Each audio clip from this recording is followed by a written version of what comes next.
কথা শুনি কামাল ভাই, ইলেকশন কবে হবে বলে আপনার মনে হচ্ছে? না, কবে হবে এটা বলা কঠিন, এটা বলা অসম্ভব।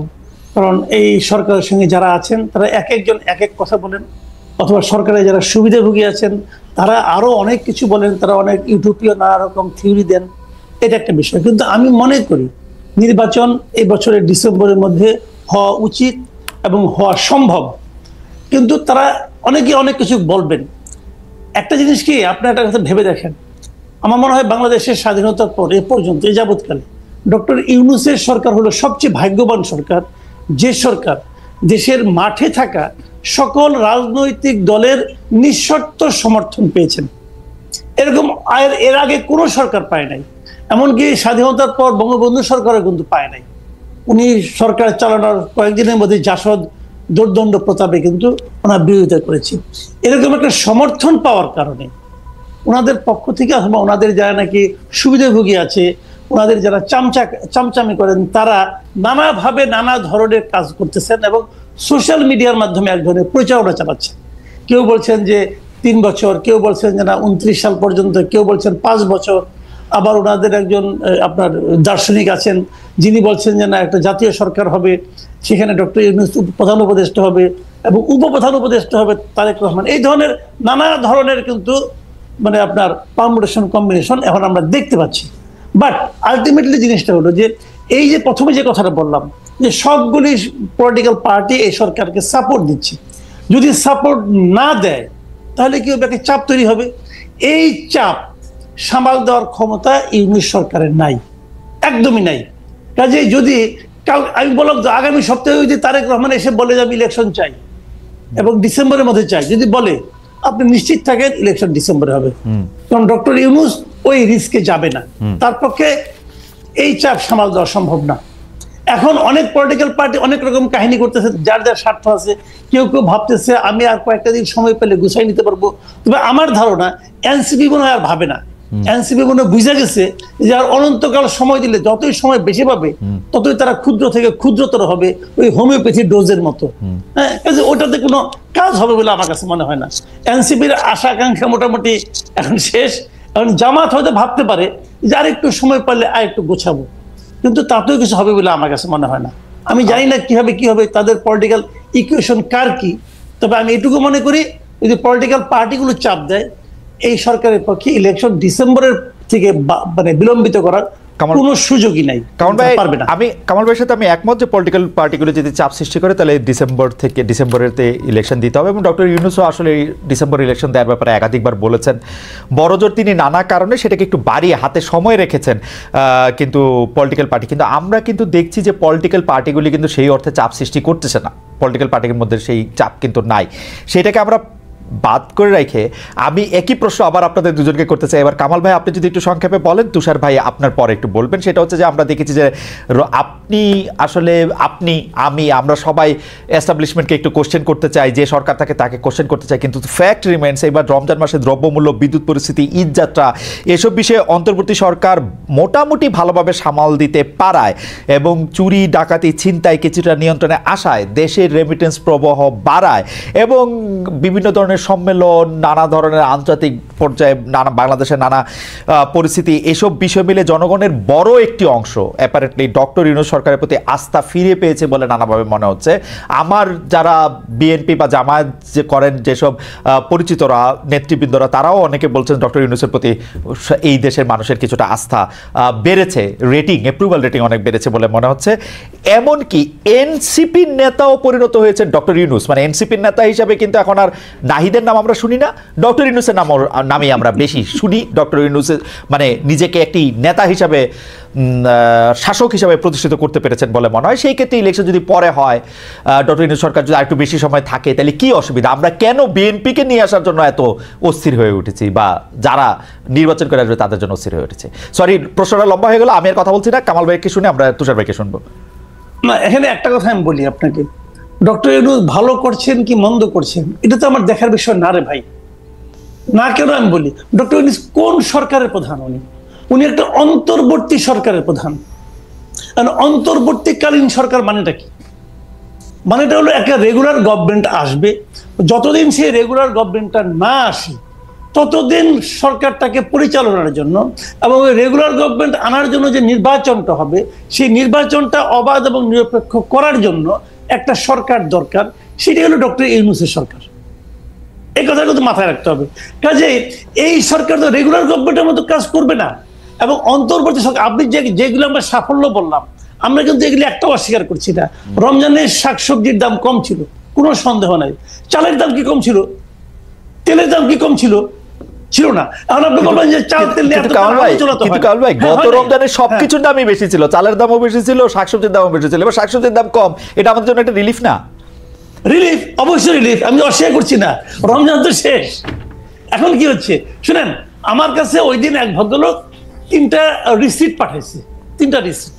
একটা রিসিট সে মোহাম্মদপুরের একটা দোকান থেকে, মায়ের দোয়া নামে একটা চাউলের দোকান, সেই দোকান থেকে সে জানুয়ারি মাসের 3 তারিখে 25 কেজি চাউলের 1 বস্তা চাউল কিনছে 1740 টাকা দিয়ে। সেই একই দোকান থেকে সেই একই চাল, একই পরিমাণ চাল উনি ফেব্রুয়ারি মাসের 1 তারিখে কিনছেন 1950 টাকা দিয়া। সেই একই দোকান থেকে একই পরিমাণ চাল, 25 কেজি চাল, উনি এপ্রিল মাসের 7 তারিখে কিনেছেন 2155 টাকা দিয়া।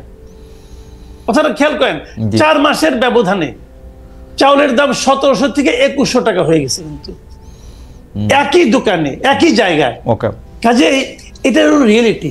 আর গতকালকে তো আপনার তেলের দাম বেড়ে গেল 1 লাফে 14 টাকা। তো এখন আপনি যদি বলেন না তেলের দাম কম আছে, চাউলের দাম কম আছে, দাম বেড়েছে কিন্তু আমাদের ক্রয় ক্ষমতা বেড়েছে, বলতে পারেন ভাই। অনেক কথাই আগেও শুনেছি, এখনো শুনতে পারি। সেগুলি এক জিনিস। বিষয়টা কি হয়েছে আমি বলি। ডক্টর ইউনূস হলো একটা অসাধারণ পিআর পার্সন। উনি জানেন যে কিভাবে পিআরের কাজগুলি করতে হয়। সোশ্যাল মিডিয়ায় এক ধরনের হুজুগ উনি চালাচ্ছেন, খুবই প্ল্যান্ড ওয়েতে, খুবই। কিন্তু একটা কথা মাথায় রাখতে হবে ভাই, মাথায় রাখেন, যারা সোশ্যাল মিডিয়ায় এগুলি করে তারা কিন্তু বাজার করে না। বাজার করে বাবা, রান্না করে মা, ছেলে খায় আর খেতে খেতে স্ট্যাটাস দেয়। এটা মাথায় রাখতে হবে ভাই। এটাই বাংলাদেশে এখন হচ্ছে। কি হচ্ছে বাবাকে জিজ্ঞাসা করেন যে বাজার করতে যায় তার কি হয়েছে। আমি কিন্তু বাজার করি না কামাল ভাই। আমি গত পরশুদিন বলি আপনাকে, গত পরশুদিন আমি এমন কোন সবজি পাই নাই যার দাম 80 টাকার কম। আমি পাই নাই ভাই, আমি নিজে কিনেছি। আমি কিন্তু একজনের কাছে শুনে বলতেছি না। না কিন্তু কামাল ভাই, একমাত্র টমেটো পেয়েছিলাম 50 টাকা কেজি। কিন্তু কামাল ভাই, টমেটো ছাড়া আর প্রত্যেকটা জিনিসের দাম 80 টাকা কেজি। কিভাবে কমলো ভাই? কিন্তু কামাল ভাই কিভাবে কমলো? না না ঠিক আছে, কিন্তু কামাল ভাই আমি আপনি দুজনই, আপনি আমার থেকে অনেকখানি বড়, কিন্তু আমরা আসলে এই সরকারগুলিকে খেয়াল করি। তো এই আওয়ামী লীগ সরকার, তার আগে যখন বিএনপি সরকার ছিল, তাদের যে মানে তৃণমূল পর্যায়ে তাদের যে বাহিনী আছে, সেটা ছাত্রদের হোক, যুবদের হোক, এটার হোক, তাদের একটা বড় চাঁদাবাজি এবং পাওয়ার এক্সারসাইজ করার একটা সিন্ডিকেট আছে। আমাকে আমার একজন গ্রামীণ বন্ধু ফোন করে সেদিন বলেছিলেন যে তোমরা তো গ্রামে আসো না, তোমরা বুঝবা না যে আমরা তো এই চাঁদাবাজি থেকে এখন মুক্ত আছি। এখন তো কেউ আমাকে এসে দলের মানে উনি হ্যাডাম শব্দটা ব্যবহার করছেন, সেটা দেখাচ্ছে না। সমন্বয়কদের ওই গ্রাসরুট লেভেলে এরকম দল নাই। তো এইটা তাদের জন্য একটা স্বস্তির। এইটা আমরা কেমনে বুঝবো? আমরা শুধু তথাকথিত নির্বাচন এর নাম দিয়ে এটাকে আমরা আসলে, না, আমি আপনার সঙ্গে কিন্তু একদম দ্বিমত করছি না। ওই পর্যায়ের এই ছুটকা ফাটকা চাঁদাবাজি এখন আসলে ওইভাবে নাই। ঢাকার রাস্তাতেও এই ফুটপাতের বাদামওয়ালাকেও কিন্তু প্রতিদিন 100 টাকা করে চাঁদা দিতে হতো আগে, যে নাকি চীনা বাদাম বিক্রি করে। ওইটা এখন নাই, আমি নিজে চেক করে দেখেছি, ওগুলি নাই। এটা হলো একটা পজিটিভ দিক। কিন্তু একটা কথা আপনাকে মাথায় রাখতে হবে, সেই জিনিসটা হলো আমি কিন্তু বাংলাদেশে ডক্টর ইউনূস সরকারকে হাসিনা সরকারের সঙ্গে তুলনা করব না। হাসিনা সরকার তো আমার কল্পনার চেয়েও খারাপ সরকার ছিল। তাদের দৌরাত্ম্য, তাদের দাপট, তাদের অনিয়ম, দুর্নীতি, এটার সঙ্গে আমি কোনো সরকারকে তুলনা করব না। সেটা এক জিনিস। ওইখান থেকে আমরা মুক্তি পেয়েছি। মুক্তি পাওয়া মানে এইটা এখন যে পেয়েছি, এটাই যে আমাদের প্রাপ্তি, এটাই যে আমাদের প্রত্যাশা, তা কিন্তু নয়। আমরা কেউ নিয়মতান্ত্রিক সরকার চাই। কেন চাই সেটা আমি বলি। আপনি যতক্ষণ পর্যন্ত আপনাকে রেগুলার পলিটিক্যাল গভর্নমেন্ট না আসবে, ততক্ষণ পর্যন্ত এই দেশে কোনো বিনিয়োগ আসবে না। আপনি সিঙ্গাপুর থেকে স্মার্ট লোক নিয়ে আসেন আর 41,000 উপরে থেকে ঝাঁপ দেওয়া লোককে নিয়ে আসেন, ভাই কোনো লাভ হবে না। উনি ওই মানে একটা অনুষ্ঠানে পরিচালনা করবেন, টুকটাক ইংরেজি বলবেন, হয়ে গেল। স্মার্টলি হাঁটবেন, হয়ে গেল। বিনিয়োগ আসবে না ভাই। পলিটিক্যাল গভর্নমেন্ট ছাড়া রেগুলার গভর্নমেন্ট যারা বিনিয়োগ করবে তারা কিসের উপর ভরসা করে করবে না। কাজে আপনি সেই জন্য আপনার এখানে একটা রেগুলার পলিটিক্যাল গভর্নমেন্ট আসতে হবে। কথা বলছি, ডক্টর ইউনূস যদি ভালো হয় উনি এই ক্যাবিনেট নিয়ে ইলেকশন করুক না, অসুবিধাটা কি আছে? আচ্ছা, আরেকটা কথা সেটা হলো এই ইলেকশন এদের প্রতি সাধারণ মানুষের ম্যান্ডেট আছে কিনা তারও তো একটা প্রমাণ হওয়া দরকার আছে। আপনি তো গাইড জোরে বলতেছেন জুলাই অভ্যুত্থান, আপনি গাইড জোরে বলতেছেন। কে নিয়োগ করছে? ডক্টর ইউনূস তো নিজেই বলছে তাকে নিয়োগ করছে ছাত্ররা। এখন কই? ছাত্ররা মিটিং রাখলে তো 100 লোক হয় না, তাহলে ওরা নিয়োগ করতে হয় তো শুয়ে পড়ছে। এটা কুয়ে তো লাভ নেই ভাই। ওকে, একটা বিষয় হলো কি দেখেন, যদি আমরা বলি যে বিদ্যমান নির্বাচনী ব্যবস্থা ঠিক আছে কিনা, তাহলে তত্ত্বগতভাবে ঠিক আছে, কিন্তু প্রায়োগিকভাবে ঠিক নাই। যেভাবে প্রয়োগ করা হয় সেটা ঠিক না। কিন্তু যদি আমি তাত্ত্বিকভাবে ধরি, কাগজে কলমে দেখি, তাহলে বিদেশের অনেক দেশের নির্বাচনী ব্যবস্থা যে আমাদের নির্বাচনী ব্যবস্থা মন্দ নয়। তাহলে আমরা ওটা প্রয়োগ করতে পারি না কেন? আমরা দেখেন যা কিছুই বলছি আজকে এই নির্বাচনী ব্যবস্থা নিয়ে আপনি যে কথা বলছেন, আমি যে কথা বলছি, তুষার ভাই যে সমস্ত কথা বলছি, আমরা কিন্তু আমাদের অভিজ্ঞতা থেকে কথা বলছি। আমরা গত কয়েকটা নির্বাচন দেখেছি কি হয়, এখানে টাকা পয়সার দাপটটা কোথায় যে ঠেকে আমরা কিন্তু দেখেছি। এই দেখে কিন্তু আমরা সিদ্ধান্ত নিচ্ছি হচ্ছে না। কিন্তু আপনি দেখেন 70-এর যে নির্বাচনটা হয়েছিল, যেটাতে আওয়ামী লীগ নিরঙ্কুশ ভাবে জিতেছিল, ওই সময় কি আওয়ামী লীগ সবচেয়ে ধনী দল ছিল না তো? তখন কি এই দেশে এই ভূখণ্ডেই তো হয়েছে। আমরা ইন্টেনশনালি পলিটিক্যাল পার্টিগুলো আমাদের ভোটারদের মন মানসিকতা চারিত্রিক বৈশিষ্ট্যকে চেঞ্জ করার চেষ্টা করছে, কিন্তু এই চেষ্টাটা সফল সম্পূর্ণ হয়ে গেছে আমি কিন্তু তাও মনে করি না। আপনি যদি ওই পরিবেশটা আবার দিতে পারেন, আপনি যদি ওরকম একটা মেরুদণ্ড সম্পন্ন নির্বাচন কমিশন নিয়ে আসতে পারেন, এদেশেও এই ভোটারদের নিয়েও আমি মনে করি একটা ভালো নির্বাচন করা সম্ভব, যে নির্বাচনে অর্থ তেমন কোনো প্রভাব বিস্তার করবে না। একজন লোক কোটি টাকা দিবে, তার কাছ থেকে টাকা নিয়ে একজন ভালো লোককে ভোট দিবে, এই মানসিকতা আমাদের ভোটারদের মধ্যে যে একদম নাই, এটা কিন্তু আমি মনে করি। কারণ আপনি অভিজ্ঞতার কথা বলছিলেন, কিন্তু 91 সালেও কিন্তু আমি যদি দেখি যে এরশাদ সাহেবের আমলে এটা প্রথম শুরু হয়েছে মারাত্মকভাবে, 70 সালে না, মানে প্রভাবিত করা। 91 সালের পরবর্তী সরকারগুলি বা যারাই ক্ষমতায় এসছে তারা এটা কিন্তু চূড়ান্তভাবে প্রভাবিত করেছে। আপনি সংসদে যেসব মুখগুলি আমরা পেয়েছি সেগুলির দিকে তাকালে আপনি আসলে বুঝতে পারবেন যে তারা আসলে কারা, মানে তারা কেন সংসদে গিয়েছেন সেটিও কিন্তু পরিষ্কার। তো সেটি আপনি কেমনে মানে আমি সেটাই বলি আপনাকে। জানেন একটা জিনিস হলো কি, গণতন্ত্রটা কিভাবে অগ্রসর হয়? গণতন্ত্রটা কিন্তু অগ্রসর হয় ট্রায়াল এন্ড এরর বেসিসে। রাইট। মনে করেন একটা ঘটনা ঘটে, ওই ঘটনার পরিণতি দেখে আরেকজন শিক্ষা নেয়, এইভাবে কিন্তু চলতে। এটা কিন্তু একদিনের ব্যাপার না, গণতন্ত্র কিন্তু একদিনে আসে না।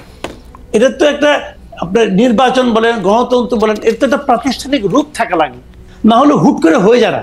তো আমাদের এখানে যতবার হতে নিয়েছে ততবার কিন্তু আমরা এটাকে ব্রেক করেছি বিভিন্ন রকম এই সামরিক বাহিনী দিয়ে, মার্শাল ল জারি। যেমন ইন্ডিয়ার আমরা তো একই সঙ্গে 47 আমরা কিন্তু দেশ বিভাগ হয়েছিল, কিন্তু ইন্ডিয়াতে 47 থেকে পর্যন্ত একবারও তো সামরিক শাসন আসে নাই। কিন্তু তারা কিন্তু নির্বাচনের মাধ্যমে অগ্রসর হয়েছে। সেই নির্বাচনগুলির মধ্যে অনেকগুলি ফল্টি নির্বাচন ছিল, অনেক খারাপ নির্বাচনও ছিল, এখনো নির্বাচন নিয়ে প্রশ্ন কিন্তু উঠে। তারপরেও এটাও গণতন্ত্র কিন্তু একটা জায়গায় এসে দাঁড়িয়েছে, যেটা এটুককে মানা যায়। কিন্তু পাকিস্তান তো পারে নাই, আমরা কিছুটা মাঝখানে পেরেছিলাম, পাকিস্তান তো তাও পারে নাই। তো এইগুলি কিন্তু আপনার ডিপেন্ড করে আপনি কতদিন সেটাকে কন্টিনিউ করতে পারবেন। পলিটিক্যাল পার্টিগুলোর মধ্যে ধান্দা থাকবেই। 2000 মানে আমরা যেটাকে 111-এর কথা বলি 2007-এর পরে, সেই 111 কিন্তু দেখেন যদি 111-এর সময় না আসতো, ওইটা কিন্তু না আসলে কি হতো, 22শে জানুয়ারি যে নির্বাচনটা হওয়ার কথা ছিল 2007-এ, ওইটা কিন্তু 2014-রই একটা কিন্তু রেপ্লিকা ছিল, কিন্তু ওইটার আদলেই কিন্তু 2014-তে হয়েছে। সব আমার থাকবে, আমরা ঠিকঠাক করে নেব, আমরা প্রধান উপদেষ্টা বানাবো, অমুক তমুক করবো। এইটা হলো কি পলিটিক্যাল পার্টিগুলির মধ্যে সেই চারিত্রিক একটা এক ধরনের আপনার বৈশিষ্ট্য তাদের মধ্যে তৈরি হয়েছিল। কিন্তু আমি মনে করি যেটা 24-এর ঘটনায় আমি মনে করি আমাদের চেঞ্জ হওয়া, নতুন কিছু পাওয়ার একটা বাস্তবতা তৈরি হয়েছে। এখন যারাই স্বৈরাচারী হতে চাইবে তাদের মাথার মধ্যে কিন্তু 24-এর যে পরিণতি, এরকম পরিণতি তো এর আগে হয় নাই। 24-এর যে পরিণতি, শাসকের যে নির্মম যে মানে পরাজয় এবং পলায়ন এবং পর্যুদস্ত হওয়ার যে ঘটনা, এরকম ঘটনা কিন্তু অতীতে কখনোই হয় নাই। এরশাদ দেখেন স্বৈরাচারী ছিল, তারও পতন ঘটছিল, কিন্তু উনি কিন্তু ইলেকশন করতে পেরেছেন জেলখানা থেকেও, পেরেছেন তো। কিন্তু এখন কি হচ্ছে, এখন যে বাস্তবতাটা, এরা তো ইলেকশন করতে দিলেও আসতে পারবে না, অবস্থা এমন দাঁড়িয়েছে। মানুষের যে ক্ষোভ, এই ক্ষোভটা দেখে কিন্তু আমি মনে করি আগামীতে শিক্ষা নেওয়ার বিষয় আছে। কিন্তু তার পরিবর্তে আপনি যদি জনগণের হাতে যদি আপনার বেছে নেওয়ার ক্ষমতাটা না দেন, তার যে অধিকার, এটা তো অধিকার হবে আমার। আপনি যারা বলতেছেন যে ইউনূসকে 5 বছর রাখতে হবে, ওনারা ওনাদের ভালোবাসা থেকে বলতেছেন, ওনাদের ভালোবাসাকে আমি অনার করি, কিন্তু পাশাপাশি আমি ওনাদেরকে বলবো যে আপনি কি সবার কাছে জিজ্ঞাসা করছেন? না। সবার মতামত দিচ্ছেন না। সবার মতামত যখন নিতে পারবেন, সেটাকে আমি ডেমোক্রেসি বলতে পারবো।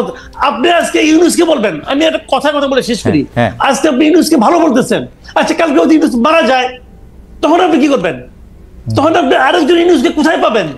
পাবেন তো না।